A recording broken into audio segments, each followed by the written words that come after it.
زلفی ایک کامیاب business man تھا۔ اس کی ساری زندگی کاروبار کرتے ہی گزری تھی۔ اس کے پاس کسی چیز کی کوئی کمی نہیں تھی۔ بڑا گھر، جائیداد اور ڈھیر سارا پیسہ۔ اس کی بیوی اس دنیا سے گزر چکی تھی اور اب اس کا صرف ایک ہی بیٹا تھا۔ بیوی کے دنیا سے چلے جانے کے بعد زلفی اپنے بیٹے کو وہ تربیت اور وہ وقت نہ دے سکا جو اسے دینا چاہیے تھا۔ اسی وجہ سے اس کا بیٹا بہت سی بری عادتوں کا شکار ہو گیا تھا۔ زلفی کا زیادہ تر وقت اپنے آفس اور اپنے کاروبار میں گزرتا تھا اور بیٹا ملازمین کے ساتھ گھر میں رہا کرتا تھا۔ باپ کی پوری توجہ نہ ملنے کی وجہ سے بیٹا دن بدن بگڑتا چلا جا رہا تھا۔ میں یہ کھانا نہیں کھاؤں گا، لے جاؤ اس کو یہاں سے۔ مجھے میری پسند کا کھانا چاہیے۔ جب تک مجھے میری پسند کا کھانا نہیں ملے گا میں کھانے کو ہاتھ بھی نہیں لگاؤں گا۔ لیکن سنی بابا، یہ کھانا تو ہم نے باہر سے آرڈر کیا ہے، یہ کھانا تو آپ کی مرضی کا ہے۔ ارے سنیے سنی بابا، سنیے تو۔ سنی دن بدن ضدی ہوتا جا رہا تھا اور زلفی سنی کو دیکھ دیکھ کر مزید پریشان ہوتا جا رہا تھا کہ اگر اس کی عادتیں نہ سدھری تو کیا ہوگا۔ اسی پریشانی میں ایک دن زلفی سنی کے استاد کے پاس پہنچ گیا۔ شمیم صاحب بہت ہی سلجھے ہوئے اور پڑھے لکھے انسان تھے۔ وہ سنی کے اسکول کے پرنسپل بھی تھے اور ویسے بھی سنی سے بہت محبت کیا کرتے تھے۔ شمیم صاحب، آج بہت پریشانی میں آپ کے پاس آیا ہوں۔ آپ تو جانتے ہی ہیں کہ میں اپنے بزنس میں اتنا الجھا ہوا ہوں کہ ٹھیک سے سنی کو وقت ہی نہیں دے پاتا۔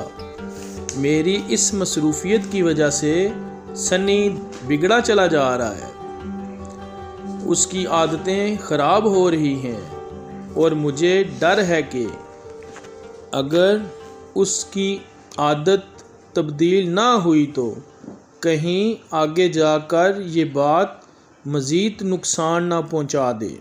زلفی صاحب، مجھے آپ کی پریشانی کا اندازہ ہے۔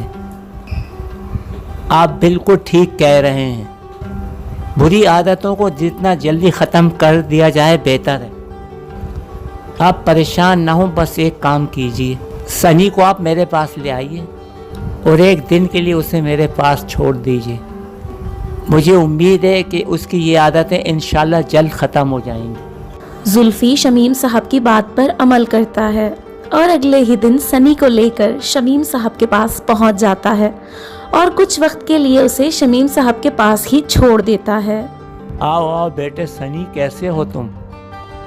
بیٹا ایک کام کرتے ہیں، آج موسم بہت خوشگوار ہے، ہم ساتھ والے باغیچے میں سیر کے لیے چلتے ہیں۔ شمیم صاحب سنی کو اپنے ساتھ سیر کے لیے باغیچے لے آتے ہیں۔ موسم بہت خوشگوار تھا اور جگہ جگہ خوبصورت پھول لگے ہوئے تھے۔ سنی بیٹا ایک کام کرو، سامنے جو پھول لگا ہے بہت ہی خوبصورت ہے، تم ایسا کرو یہ پھول میرے لیے توڑ کر لے آؤ۔ سنی آگے بڑھتا ہے اور وہ پھول توڑ کر شمیم صاحب کے لیے لے جاتا ہے۔ ارے واہ، یہ تو بہت آسانی سے ٹوٹ گیا۔ ایک کام کرو بیٹا، سامنے جو چھوٹا سا پودا لگا ہے ذرا یہ بھی توڑ کر لے آؤ۔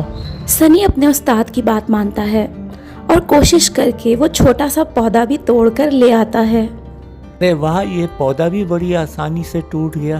اچھا اب ایک کام کرو، یہ سامنے جو تناور درخت لگا ہے اب ذرا یہ درخت بھی توڑ لاؤ۔ سنی درخت توڑنے کے لیے آگے بڑھتا ہے اور درخت توڑنے کی بھرپور کوشش کرتا ہے، لیکن وہ ناکام ہو جاتا ہے کیونکہ درخت بہت مضبوط تھا اور کسی صورت اپنی جگہ سے ہلنے کو تیار نہ تھا۔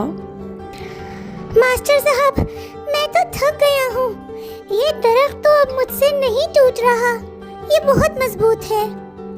سنی دیکھا تم نے، وہ پھول اور وہ پودا، وہ دونوں کچے تھے اس لیے آسانی سے ٹوٹ گئے، لیکن وہ مضبوط تناور درخت اپنی جگہ پر وہ مضبوط ہو چکا تھا، اس لیے اسے اپنی جگہ سے لانا مشکل کام۔ یہی مثال ہے ہماری عادت کی بھی، ہم جتنی جلدی چاہیں اپنی بری عادتوں کو ختم کر لیں، یہی ہمارے لیے بہتر ہے۔ اگر ہماری عادتیں ایک بار مضبوط درخت کی طرح بن گئیں